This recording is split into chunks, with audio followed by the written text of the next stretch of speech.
বাংলাদেশের পার্লামেন্টে কি নিয়ে আলাপ হচ্ছে, কোন দল কি করছে না করছে, এই যে দলের বিরুদ্ধে কথা বলার যে কালচার, এটা ভালো, কিন্তু এটার জন্য কি আপনাদেরকে পার্লামেন্টে পাঠানো হয়েছে?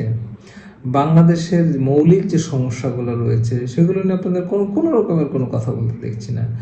বাংলাদেশের এই যে উৎপাদিত কৃষি জমি এগুলো দখল হয়ে যাচ্ছে, বিভিন্ন হাউজিং কোম্পানি আবাসনের নাম করে ভালো ভালো ফসলি জমিগুলো নষ্ট করছে। এই বিষয়ে পার্লামেন্টে একটা কথাও শুনলাম না। বাংলাদেশের অর্থনীতির সার্বিক বিষয় নিয়ে আপনার আলোচনা করলে হবে না।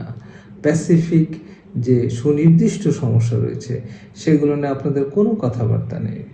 আমি অবাক হই যে বাংলাদেশ যেভাবে নেতিবাচকভাবে পরিবর্তন হচ্ছে, অর্থাৎ পরিবেশ দূষণের জন্য যে ধরনের কর্মকাণ্ড করা দরকার সেগুলি হচ্ছে। অপরিকল্পিত শিল্পায়ন, অপরিকল্পিত মাটি খনন, অর্থাৎ যেখানে সেখানে মাটি বিক্রি করা হচ্ছে, পরিবেশের 12টা বাজানো হচ্ছে, সেগুলো নিয়ে সংসদে আমি কোনো আলোচনা শুনি না।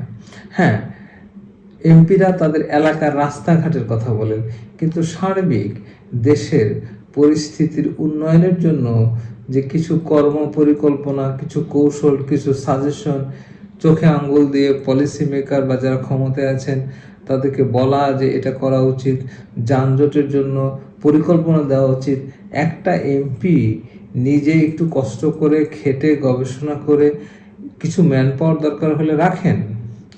আপনাদের যেহেতু উপরওয়ালা একটা সুযোগ করে দিয়েছেন সরকারের সামনে সরাসরি কথা বলার, এই সুযোগটা তো সবার হয় না। আপনারা দেশের উন্নয়ন কথাটা অনেক পুরানো শোনা যায়।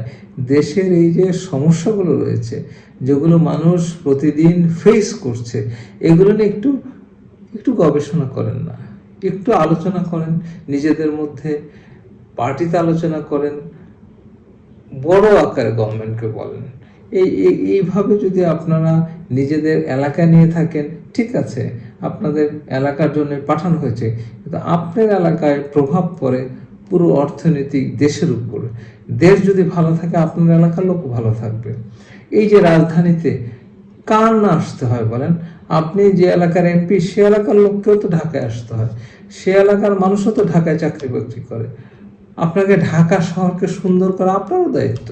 আপনি এমপি হয়েছেন বুঝলাম কক্সবাজার থেকে, বিভিন্ন জায়গা থেকে, কিন্তু ঢাকা শহরে আপনারও পার্টিসিপেশন রয়েছে। আপনি এখানে থাকেন, আপনি এখানে হোস্টেলে থাকেন, নয় আপনার বাড়ি আছে, এমপি হোস্টেলে থাকেন, বাড়ি আছে, আপনাকে ঢাকা শহর নিয়েও চিন্তা করতে হবে।